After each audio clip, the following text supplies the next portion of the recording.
Though Chuckles has finally reemerged from his self-imposed exile, something's changed. He goes through the motions at work, avoids most press interviews, and seems completely disengaged. Most of the time, he just looks sad, defeated. So maybe it's no surprise that he didn't provide feedback, as multiple annexation requests were submitted near Bend for new suburban style developments. The first request proposes developing the valleys and hillsides in between downtown Bend and the Copper Valley Industrial Park. While the project is almost entirely single-family homes, it would provide strong connectivity and bring new housing close to existing jobs and amenities. The second request targets the towns of Milan, Lebanon, and Taylor Ridge, aiming to convert portions of each into low-density residential neighborhoods, with a mix of office, commercial, and even a bit of light industrial and key corridors. But this proposal faces a serious obstacle: Darryl and Kerry Sue Williams. They meet with County Executive King, who brushes them off. Historically, Chuckles would have opposed this kind of greenfield sprawl. But now, he tells the Williams that growth is inevitable because people in Magnolia County care more about growth than anything else. He even suggests that they sell their farm while the land values are high. That infuriates them. They storm out of his office, vowing to fight the project for as long as it takes. But with no resistance from the county executive, the board swiftly approves the annexation request, and the city of Bend follows up with rapid zoning entitlements. As the final votes are cast, Darryl and Kerry Sue stand up, proclaim that the process is rigged, and storm out with a dramatic slam of the door. Chuckles doesn't flinch. He doesn't say a word. He just stares blankly ahead. So in today's episode, we're to build the first of these new neighborhoods, right here near Darryl and Kerry Sue's farm. But I want to do this realistically, using historical development patterns that match the era in which this neighborhood would have been built. I'm imagining something between the 1930s and the 1960s. So before we build anything, we're going to explore why the suburbs look the way that they do, so that we know what we should be building. And by the time that we're done, we'll have a set of guidelines that can shape our decisions. And then we'll build the neighborhood. But fair warning, doing this realistically means that we're going to be making some choices that you might not love. Roads without sidewalks, cul-de-sacs, relentless focus on roadway hierarchy, and more single-family homes than you can shake a stick at. But I think it'll be worth it, because this approach will make Bend feel bigger and more like the large city it's clearly becoming. We'll also make 2 key fixes to the last build based on your feedback. And if you're excited to grow Bend's footprint, hit the like button. If you'd rather keep it compact and dense, hit the like button for that too, and let me know your thoughts in the comments below. Or just leave an emoji representing Sprawl for the sake of engagement. But before we jump in, quick question for you. What's your favorite meal of the day? For me, it's without a doubt breakfast. And that's one of the reasons that I absolutely love Factor's breakfast options. Just like their other meals, their breakfasts are fresh, never frozen, dietitian approved, and delivered right to your doorstep. And seriously, they're really good. My wife and I both love their chicken chorizo egg bites. In fact, these weren't even provided by Factor. I bought them with my own money because I'm a legit customer and have been for years. And that's because all of Factor's meals are chef-crafted, restaurant quality, delivered straight to your door and ready to heat and eat in just 2 minutes, which is perfect for someone as busy as I am. Factor offers 35 fresh meals every week that cater to almost any dietary preference. Whether you're looking for calorie smart, keto, protein plus, or vegan and vegetarian, Factor's got you covered. If all that sounds good to you, head to factor75.com or click on the link below and use code 50cityplannerplays for 50% off plus free shipping on your first Factor box. That's 50cityplannerplays at factor75.com for 50% off plus free shipping on your first box. Using my link and code helps to support the channel, so if you use it, thank you, I really appreciate it. And a huge thank you to longtime channel partner Factor for sponsoring yet another video. Now let's get back to it.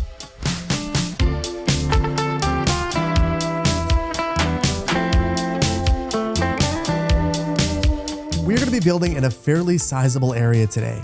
Basically everything that you see on the screen right here. So I want to begin by prepping the sites, eliminating all of the existing uses and clearing some of the trees. And now that our site's been prepped, before we build anything, let's discuss why the suburbs look the way that they do. Now, I figure the best way to show you this is to provide you a real-world example. I've created this map of my city, Madison, Wisconsin, using QGIS, which is an open-source geographic information system software. I downloaded freely available parcel data from my city's website and assigned a color to each one of these parcels, representing the year at which a building was developed on the lot. And with this map, you should be able to see changes in development patterns over time. Starting with parcels developed in the 1920s and earlier, you can see that there's a strong grid pattern. A grid makes rapid expansion very predictable and very easy. And having a tight grid like this one makes getting around as a pedestrian very simple. This area was not developed with automobiles in mind. And as a result, you'll have a nice tight grid with very walkable streets. As we fast forward to the 1930s through the 60s, paradigms have shifted. The block sizes are much larger, we have curvilinear streets, we have the first cul-de-sacs in the city, and though we still have a traditional grid, it's far less prominent.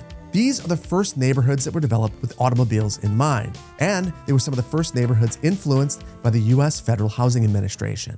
The Federal Housing Administration, or FHA, is a federal agency that backs mortgage loans. They were originally created back in 1934 after the housing market collapsed during the Great Depression. When the housing market collapsed, many banks decided that they weren't going to loan for homes anymore. And if they would lend for a home loan, they'd require a gigantic down payment, offer an interest-only loan, and it would mature in 3 to 5 years, which made housing unaffordable for most Americans. So FHA was created to guarantee loans for banks, which enabled them to extend longer loan terms, smaller down payments, and much lower interest rates. But they had more interest in just backing loans. As the guarantors of the loans, they wanted to make sure that newly developed neighborhoods were going to be as viable and attractive as possible to minimize their financial risk. So they authored Technical Bulletin Number 7, Planning Profitable Neighborhoods, which provided design guidance that FHA believed would create desirable, financially viable neighborhoods, and it made many design recommendations. The guide recommends building neighborhoods with curvilinear streets, large lots, separated land uses, consistent architecture styles, basically everything that is found in a stereotypical suburban neighborhood today. Regardless about how you feel about this policy, the fingerprints of it are found all throughout the US, and the designs and influences from the US have made their way around the world, which is why I want to show you some of what this document has in it. So this first idea is discouraging heavy traffic from being led into a neighborhood. I think that that is a great idea. You want to design your neighborhood so that freight traffic doesn't go straight into the heart of them. Next, they say that you should plan for major street extensions. That is also a great idea. We want to make sure that we're planning for major roads so that we can mitigate negative externalities that they create. Then we see stuff like this. They're encouraging a suburban layout because they don't want to pay for pavement or disperse traffic through multiple streets. They're straight up encouraging you to funnel traffic on one road and saying it's the correct way to design a neighborhood. I would disagree. I also disagree that a monotonous street system is a bad thing. It's great for navigation. It's not extravagant. This is absolutely crazy. Here, they encourage roadway connections to occur at 90-degree angles, which is generally seen as being much safer than having an off-skew connection. Again, this is a mostly good thing, though I'm noticing in the image that there's a lot of funneling once again. Now here they're advocating for respecting the topography, explaining that it's not just better design, it's also more economical. And if you look at the image itself, you see that they're also showing the preservation of natural spaces and waterfronts as a general public amenity, not allowing the privatization of it. So obviously, I love this. This is wonderful. Next, they advocate for larger block sizes. So this is something that should have been very evident in that map of Madison we looked at just a moment ago. They're basically saying that larger block sizes are much more economical than smaller block sizes because there's less pavement, and that having that lower density of intersections is safer because there are fewer of them. I would look at this as not being a good thing. You'd like to have shorter block sizes if possible, if you want a very pedestrian-focused environment. But then they flip this around and they say that if you're going to have a long block, you should probably have lots of crosswalks to get from point A to point B through the neighborhood as a pedestrian. So this is a fantastic idea. And they even advocate for providing these walkways if there are parks, schools, or shopping centers nearby. And then they actually talk about shopping centers. And for this, it just feels like the words on the page are disconnected from the reality of what they're suggesting, what the image on the right is actually showing. So they're saying that you should build convenient, walkable local shopping centers. And then they show a strip mall.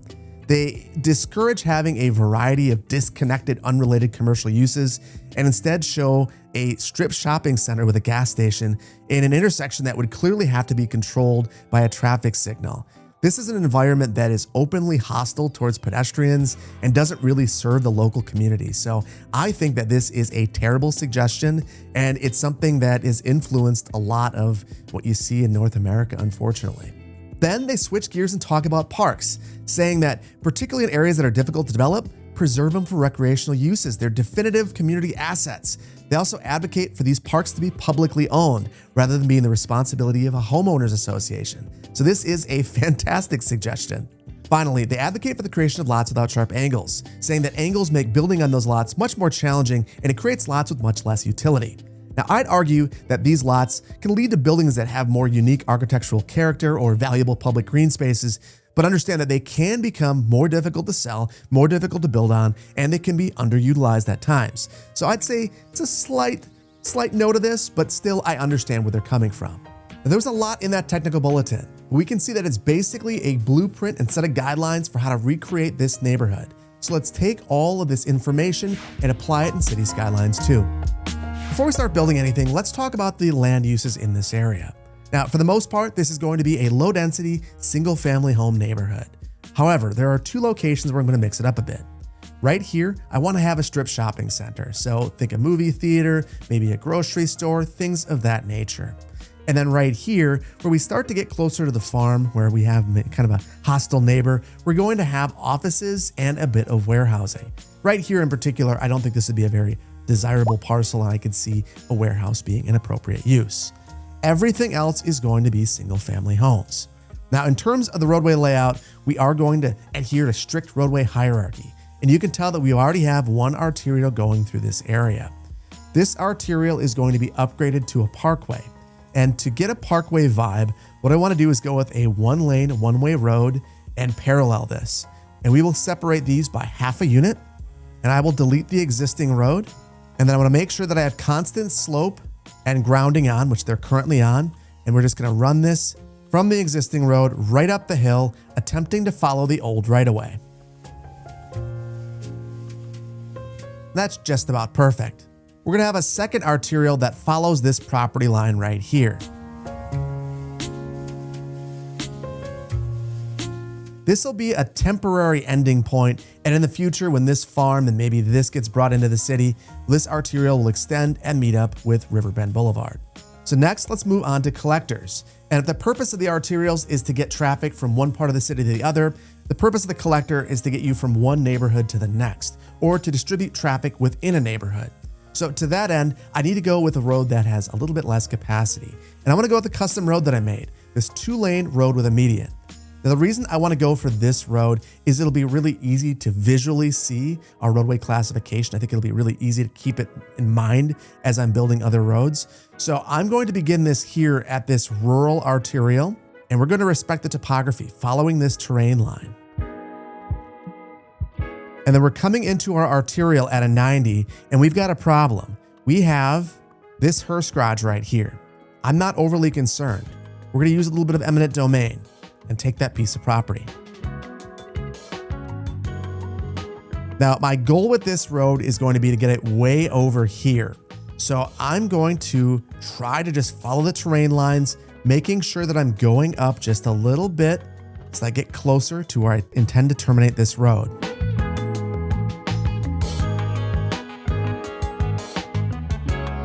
And then we have one more collector, and that's going to be to our office park right here. And then finally, we'll lay out our local roads. Now, the first thing I want to do here is create a custom road. So I'm going to set our first local road right here, and then we'll modify this in Road Builder. I put together this suburban street without sidewalks. So this has parking available on one side. It has shoulders so that people could walk on them, and I think it's going to give it some strong suburban vibes.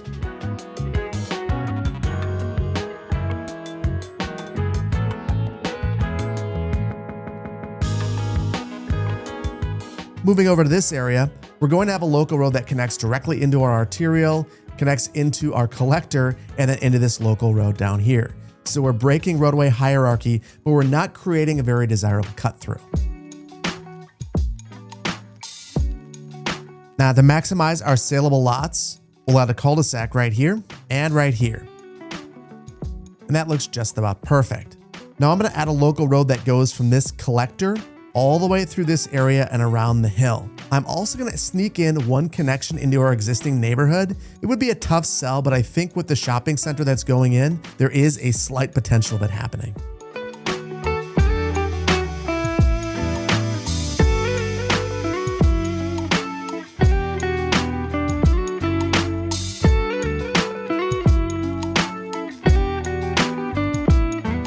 Now there's one last road that I want to add to this neighborhood before we start to do a little bit of cleanup, and that's going to be right here up to the top of this hill.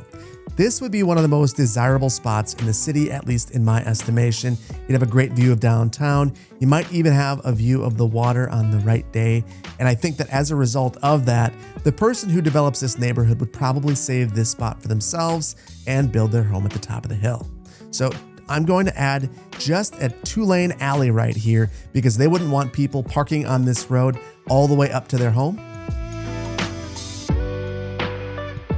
And we'll have to find a special home to place at the top of the hill once we add our zoning in. But first we got to do a bit of cleanup. So obviously there are locations like this one where I forgot to put my cul-de-sac bulb, and locations like this one where the road doesn't meet up. We'll fix all of these. But I also want to take locations like this and convert it to be a super node. So basically what I'm doing here is adding in a gigantic roundabout, and this will allow these areas to function as one intersection. Now I could leave this roundabout here, or if I decided to remove the roundabout, now it's one intersection, I could put one traffic light on there and it'll function as one complete unit. So I'll do that exact same process to every one of the rest of these intersections.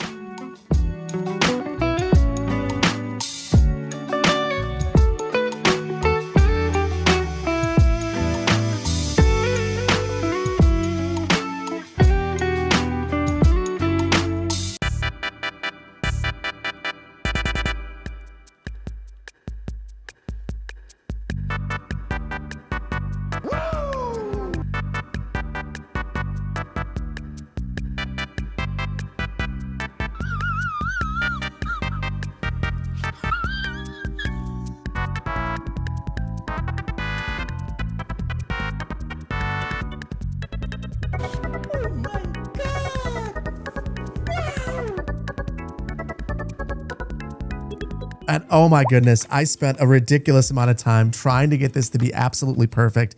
I ended up deleting it multiple times, all because I didn't respect the topography and I was trying to make up for it and move it. It's never a good idea. So the whole reason I wanted to do that is I actually want to have a roundabout right here. And right here, we're going to be necking down to 2 lanes. And I thought that this super node would help with that. I'm not actually certain that I needed to do that because look at how dumb this looks. What I actually need to do is come out of the roundabout with that road right there, and it looks just fine. Now with all of these super nodes, what I think I'm gonna do is leave this one as a roundabout, and this is actually a very large cul-de-sac with trees. I decided to go for this one because it just looks a little bit more suburban to me. This one looks like it could be in a very urban area, especially with that light in the middle. I'm gonna take this one and we'll remove this, and I'm gonna use traffic to set priorities here. And I just want there to be a stop sign coming from this suburban local road onto the arterial. I'll give that exact same treatment to this intersection right here. And then I will leave this as a roundabout, but just like I did in the other location, we'll set this to be a cul-de-sac so that it looks a little bit more suburban. Now I will signalize this, which I think is overkill, but I do think there's a strong possibility that that would be done in this location. And then I want to use Move It to clean up this junction. It looks really crummy right now, and I think just a little bit of tweaking will make this look perfect. And there we go. And basically, I was just trying to make sure that all the crosswalks were as close and tight as they could be, and that's probably the best that I can do. And then our final junction is right here. And bluntly, this could just be stop signs, but there is one thing that I want to change. I think that this road would be urbanized, and there'd be a big fight over who funds this. Reasonably, roads are generally urbanized when development occurs and the developer foots the bill. In this instance, though, I think that the city would really like this road to be urbanized, and the only way it gets done is if it foots the bill itself. And there we go. And I see one small tweak I need to make here. I have a stop sign right there, but with traffic, I can clean this up. We'll say yield right there and stop from this road right here. That's perfect. And then the last thing I want to do to the roadway network is just for my own sanity. These little blinking symbols drive me nuts. So I'm going to grab a one-way alley and run it right there just to make that stop. And with our roadway layout in place, let's move on to building our non-residential uses. There are 3 separate non-residential projects I want to take on. A strip mall right here, an office complex right here, and an industrial park right here. We're going to start out with the strip mall, but I fear that I've already made some mistakes with the roadway network, so we're going to go back to the drawing board just a little bit. Basically, I don't think that I've left myself enough space right here to have the strip mall that I'm envisioning. So I'm going to back this out, and we'll do the exact same thing over here. On the right side, I'm going to plop some new assets from the Leisure Venues Content Creator Pack, and I think that this cinema would be an excellent addition to our little shopping center, along with the Pinfall Palace. Now, both of these will draw a lot of people into the area, which is why I want to plop them here. Sure about that? I'm going to turn them in towards what will be a service road. You sure about that? Next, I want to add a gas station. I think that this would be an ideal location. As you come up the road, you see the gas station right there. And for this, I want to go with a larger one, something that's at least a 4x6. And this looks pretty good, but I'm noticing that there's a bit of parking at the front of this asset, and I want to place my own. Now, for many assets in the game, if you go for a smaller version of the asset, they won't have included parking. So I'm going to remove this, and instead of going for the 4x6, we'll try out the 4x5. And indeed, this version of the asset doesn't have the included parking. Now, I think it's important that we have that parking, particularly in an area like this where people might be coming to the gas station to get, a soda or something like that. So I'll use the included parking lot roads. I'm gonna go with the one-way perpendicular parking alleys, and I'll snap right onto the side of this road. I wanna make sure I'm coming in at a 90, and I will just use the replace tool to nudge this over. I'll add some to the back right there as well. But then it seems like it would be an overwhelming amount of parking if we were to have more parking down the side here. So I'm gonna use the one-way alley to finish this off. And there we go. That looks pretty darn good to me. That there's still room for a bit more improvement. I think that this gas station would look better if the pavement right here lined up with the pavement color of our parking lot. So I'm gonna use the area bucket to replace the pavement here with a darker pavement. Now it's the same color. And then in the back, we've got these pavers, and it's a gas station. That seems a bit too ornate for me. So I'm gonna use the lighter color pavement surface so that it simulates sidewalks. And to me, that looks much more realistic. And the final component of the shopping center will be a strip mall. Now for this, we're going to orient all of the buildings around a large parking lot, which is exactly what I'd expect to see in this kind of development. So I'll begin by creating the boundary of the parking lot, and then I'll use that same one-way perpendicular parking alley and run it all the way up and down here. And now we're ready to start adding our stores. Now for these, we go with a very specific set of assets. I want to go with southwestern commercial assets that are 2 units deep. The reason I love these so much is they look exactly like strip mall assets. When you plop these, they don't have any parking, so you can use them in a very flexible way. You can combine them if you like, leave them individually, add gaps in between so that you can have service roads, things of that nature. You can do whatever you want. The 2x2s and the 3x3s are also exceptional because you're able to combine these however you like. So for instance, let's say I wanted to take these and put them side by side. If I use move it, I can make it feel like these are one cohesive building, particularly if I use recolor. So these are very flexible assets. These are the kinds of assets that I would have downloaded in CS1. So they're really high quality. So I'm going to go through and just grab a couple to try to make this feel like a cohesive shopping center.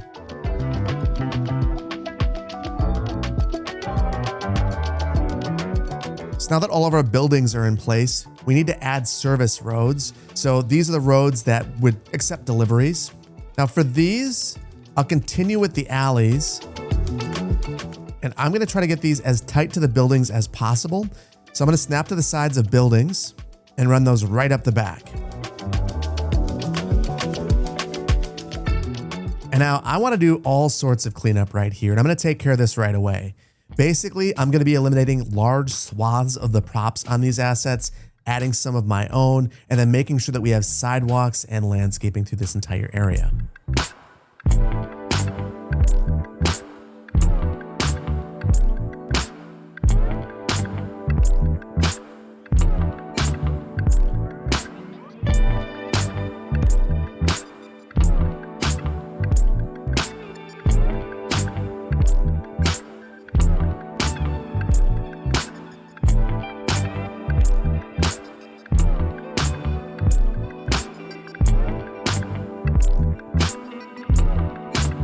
I will be completely honest and say that I probably lost my mind a little bit here, but I just started having a ton of fun, and this ended up looking really realistic in my mind.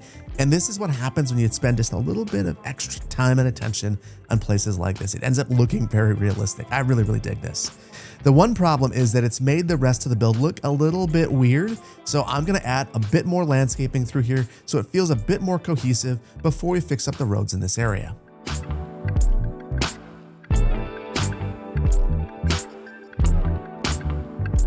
And now the last thing that we have to do over here is repair the roadway network. And this is going to be fairly simple. Basically, I'm going to take this road and loop it around this facility.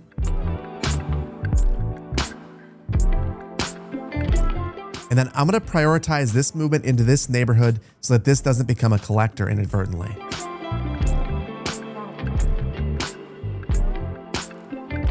And the only way that this road happens is if we have a whole bunch of buffering in between this neighborhood and this new shopping center. There'd be lots of light and noise and they wouldn't want to be exposed to this. So I'm going to add a fence and then a whole bunch of landscaping.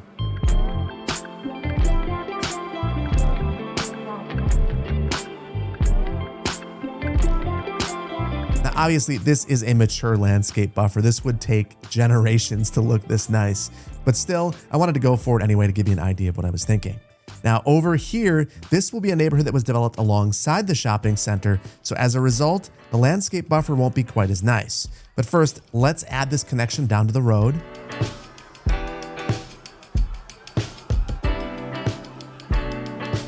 And with that, our little shopping center is complete. So next, let's build our warehousing district. And I'm thinking that we're gonna have this district right about here, but we won't know the full extent of it until we do a bit of grading. And that's gonna become a theme for the rest of the build. We're gonna have to grade quite extensively. Here's one thing that I've learned though. If you go into the slope terrain tool, you can do all of your grading all at once with this tool. So basically, I'm going to right mouse click the top height, and then I will pull that out. So I'm just gonna flatten the terrain out here, do the exact same thing on my lower height, and then pull it out once again. And then right mouse click up here and pull right back up to it. And I was able to do everything with this tool. And now I have a nice grade that I can build on for the warehousing district. Now, one thing I want to do is have a nice, consistent, flat road that I can build upon. So I'm going to add an alleyway, and I'm going to set this at least 3 units back because I want to have parking on the other side of the road from the warehousing. Now, because I want warehouses, I'm going to search for these. And then I've narrowed this down to only buildings that are at least 4 units deep. And I've done that because I want the buildings to be sizable. I don't want the 2x2s, but I also don't want them to have a bunch of parking or a whole bunch of smokestacks. And I think something like this will do the trick for us. This is something very similar to what I've done in other parts of the community, but these are always useful and you see these sorts of buildings everywhere. They also don't pollute all that much, which I think is really good. So I'm going to grab a color and just make sure that these are all the exact same color. Now I want to remove all these trees, give places to park, and make the back of the buildings accessible. So now that all of the trees are gone, I'm going to use some of Dome's parking assets, and I'm just going to go for the invisible 1x1s. So I should be able to just run these along the side of the road here, and then quite simply add a surface over the top of this. And while I'm doing this, I can even add the surface behind here, which is something I'm motivated to do because there's rear access to the garages here.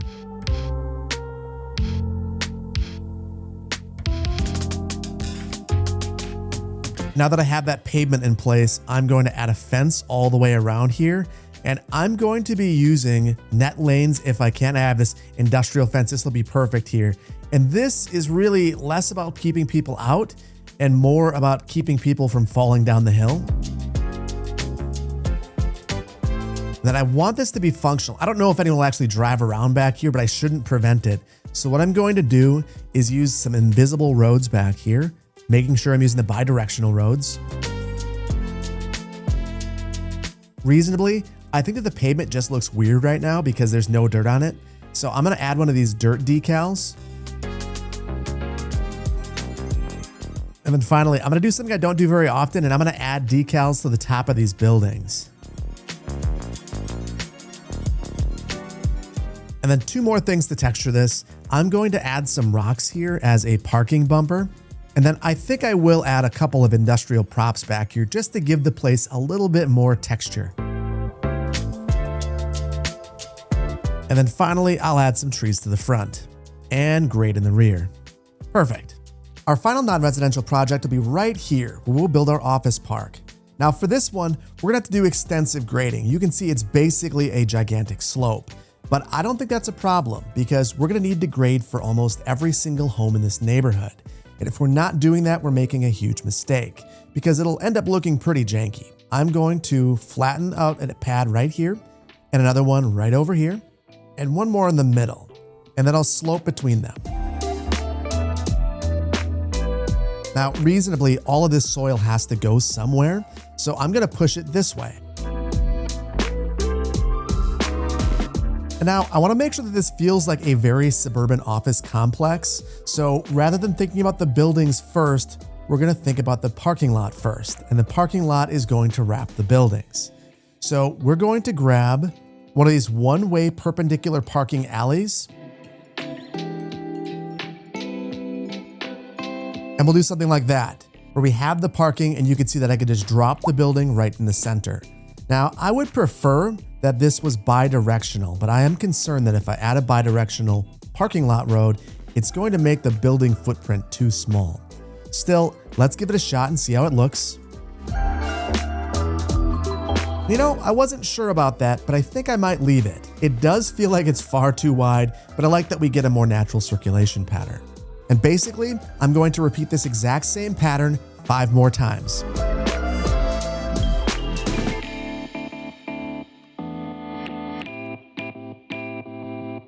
And as I was putting these together, I decided to link them all together so it feels like one cohesive office park. Now I need to back the hill off just a little bit more before we add in some of our office buildings. Now, once again, I'm gonna use more of the southwestern assets. I just love this pack so much. And again, I'm gonna narrow down to a very specific asset category. I wanna go with buildings that are 3 units deep. The reason I wanna go with this is they won't have any parking and there's a number of them. If I sprinkle in different building levels, I should get different heights and it'll make it feel like a cohesive office park.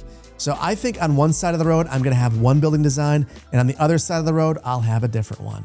These are not going to be very large buildings either. This is a suburban office park after all. So 3 stories max.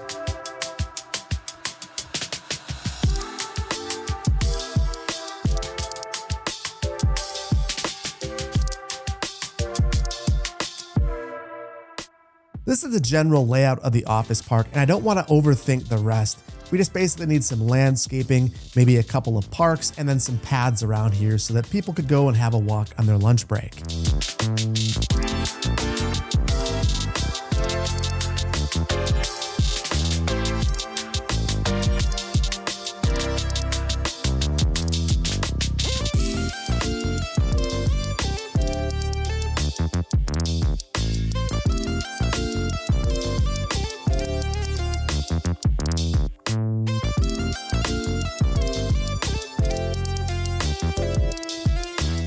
And the very last thing I need to do here is generously landscape the entire office park.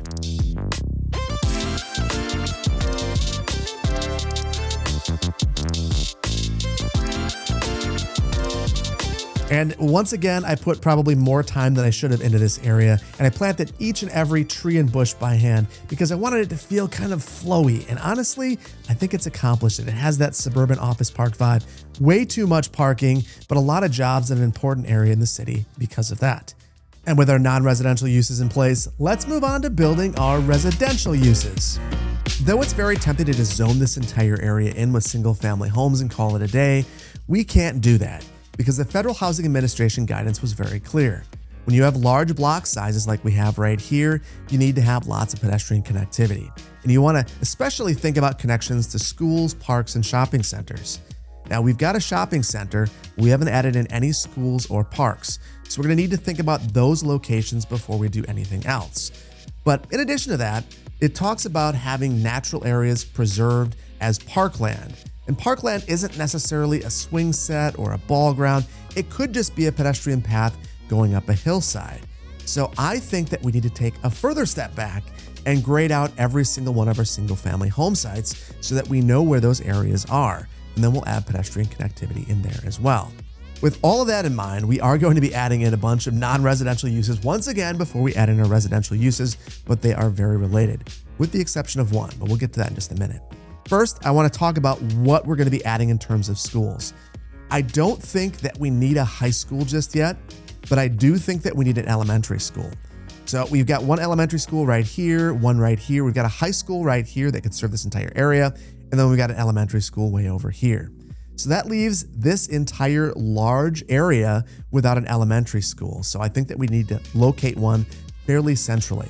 We've got an area right here that is pretty flat and fairly large, so long as we get rid of this road that we just added. So I'm gonna be adding an elementary school right about here. And then the only other city service that I've gone through and feel like we need to add is death care. And this is kind of in response to the ongoing death waves, as well as removing one of our hearse garages over here. So this is clearly not related to anything besides game mechanics, but we're gonna add death care right here to hopefully prevent some of those death waves from occurring, or at least handle them as they come up. So let's begin by adding in this elementary school. So we'll begin with the US Southwest Elementary School, which I think is the perfect fit for this area. And then I'm gonna use Move It to perfectly locate this. And perfect to me means having nice intersections right here. So I wanna make sure that we're reusing some of these. So this is probably just right for us. Next, I wanna make sure that all of this connectivity that we have through this site is utilized. So you can see that there is an exit right here. We're gonna add in a road into this area.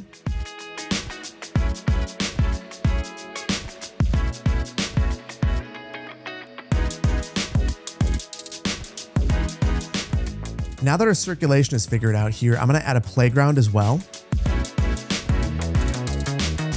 as a basketball court. Now I wanna make these blend in, so I'm going to modify them extensively.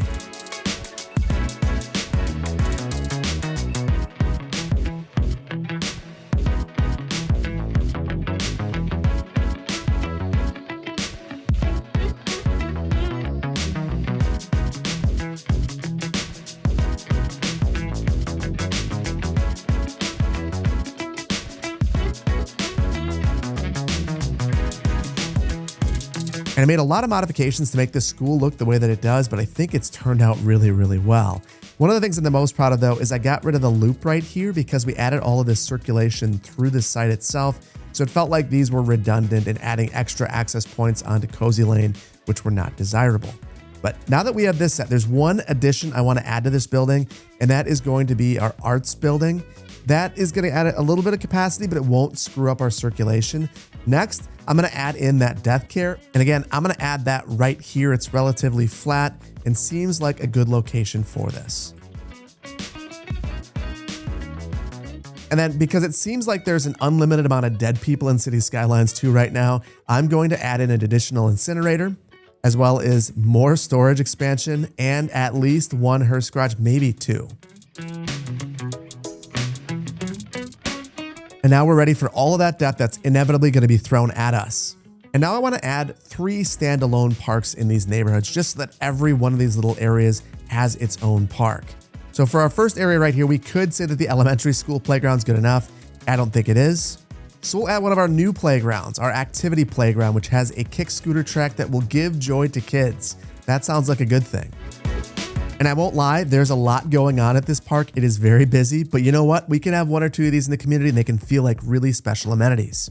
Moving over to this neighborhood, I'm gonna add another one of our new parks, our hill playground, but I'm gonna see if there's anything that I can do to make this not look this busy.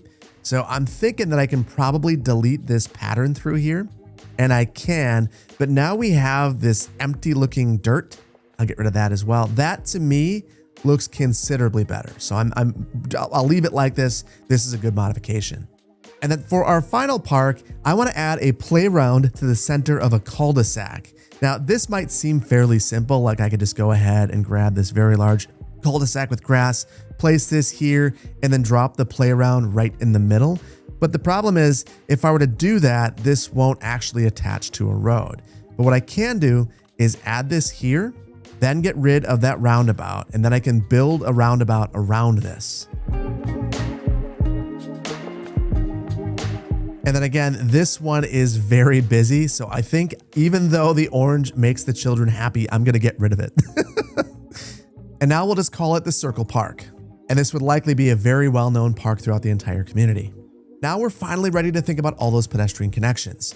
And as a part of that, we have to grade each and every lot in this neighborhood. So I'm going to extensively be using the slope terrain tool to make sure that we have specific paths for specific homes.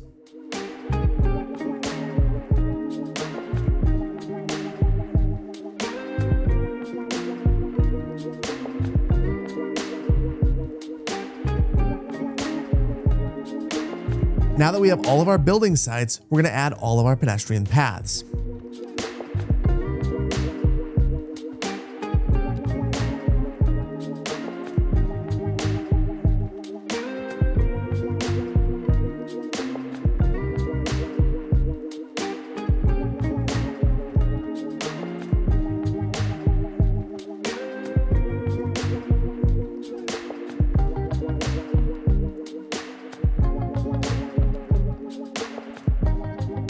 And after all of that, we're finally ready to add in our residential uses. Now, we're going to be using basically the exact same set of assets for this entire area. Southwestern region pack single family homes. The only place I'm going to deviate from that at all is going to be right here, where I'll have a couple of mid-rises. Otherwise, I want to go with the ranch style homes that come with that pack because they feel like they'd be a perfect fit for a neighborhood designed in this way in this part of the world and from that time period. I want to try to zone in as much of this as possible. That said, I am going to move buildings around so they're laid out a little bit more organically, and we're likely going to add in additional density so we get as many saleable lots as possible. So with all of that out of the way, let's start zoning.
The neighborhood's nearly complete, but there's one more thing that we have to add, and that is the developer's home. And for that, we're going to be using the architect's mansion. Now, the only thing that I don't like about this asset is that it's square. So I'm going to try to make this feel like it fits this parcel.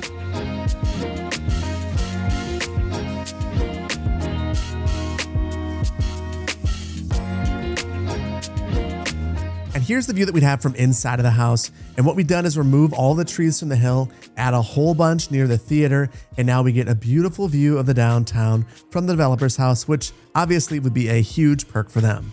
And finally, there's one subtle thing that I've done to the build. I've gone through off camera and added surfaces all throughout the entire area. I wanted to make sure that it feels like there are parcels, and I think when you have curvy lots like this, it's really important that you have the surfaces that cover them. So I've gone ahead and every single parcel has a lot that seems to make sense at this point. I've also densened up the trees behind them to try to blend the lot lines with the forest, so it feels like there's a natural progression between the developed area and the undeveloped area. And I think that the net result is this whole place feels really special and really, really good. The other thing that I've done is I've come over here by our shopping center. I've added a retaining wall just to clean things up a little bit so there wasn't that steep embankment. And I've gone ahead by the elementary school over here and added the surfaces as well. And this is probably one of the biggest changes, at least in terms of how it feels to me. Adding the surfaces underneath here makes it feel like this campus covers this entire area, because the surface to me makes it feel like the playground and the basketball court are part of the school, whereas before they kind of felt a little bit disjointed to me. I've also cleaned up the rock wall right here by the highway to make it feel like it goes all the way down, which to me makes it feel more complete. And then over here by our office park, I've added surfaces as well. These are the manicured surfaces though, because this is an office park. You figure they probably have someone that is maintaining this 24/7. And then just in general, you might notice that the landscaping is just a bit denser than it was. To me, it felt like it was a little bit sparse. As I came up to it at this level, it didn't feel uncomfortable to have that many trees, so I've added them. And truthfully, to me, it feels much more realistic with this amount of foliage than it did before. And with our new neighborhoods complete, there's only one more thing left to do. Let's take inventory of what we've done with a brief city tour.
And now let's make some fixes based on your feedback.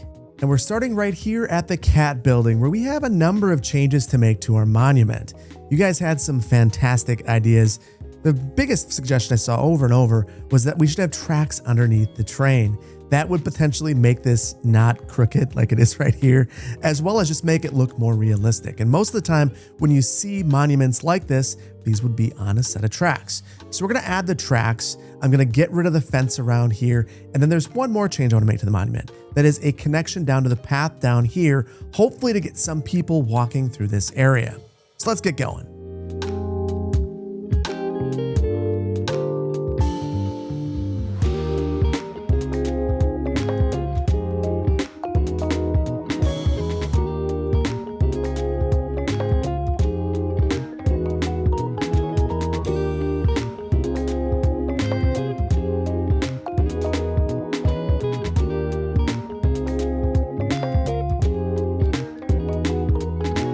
And there we go. And honestly, this is a massive improvement. I think that this looks a ton better. Everything is sitting straight. There's a way down to the river. It feels like it's a cohesive part of this community now, and it looks just a ton better. So for everyone who submitted this feedback, thank you so much. The next bit of feedback comes right here at our rail spiral, where a number of you pointed out that the bridge span right here is just way too long. And I completely agree. In reality, I would like this to actually be a tunnel, but I didn't want to push my luck. That said, I can easily shorten this up. All I've got to do is add a node right there so we get our pillar. And using anarchy, I'm going to get rid of this key wall, and then I'll add a new one right here. And honestly, I'm wondering if I can shorten that up.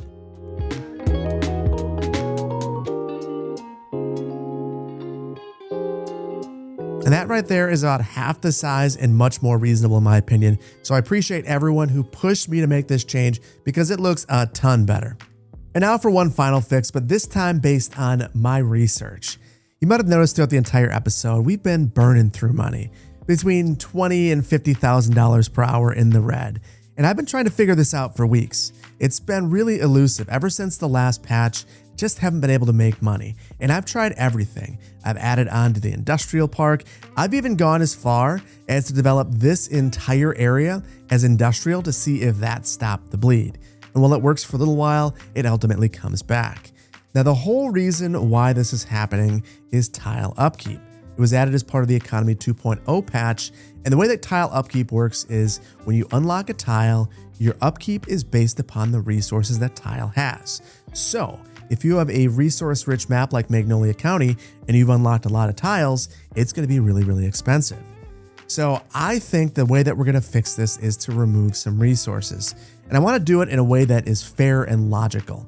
And one of the mechanics that the game doesn't currently have that I'm going to lobby to be in the game is that when you develop land, it is no longer fertile. Because right now we are really suffering because of that. So you will be able to see when we go in this view, look at how much fertile land is on this map. It's everywhere. The reason I did this is I wanted you to be able to play the way that you want to play. Unfortunately, again, tile upkeep makes this a really problematic situation. However, if I just remove it underneath where we've developed, I think that we should be in the green again. So that's precisely what I'm going to do.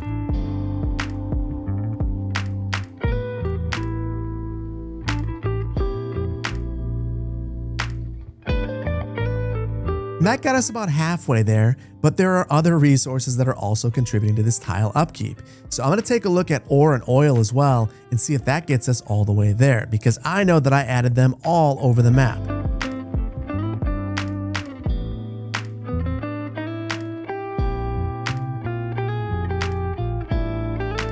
And indeed, removing those resources has solved our budgetary woes. In fact, it's turned around our fortunes by about $70,000 an hour. So that has me feeling a few ways. On one hand, I'm really happy that we figured out the issue and we're able to quickly solve it in a relatively easy way. It's a blueprint for you too if you're also dealing with this. Get the extra landscaping tools and remove some of those resources. The other way to handle this would have been to use the 529 tiles mod and reduce the tile upkeep modifier.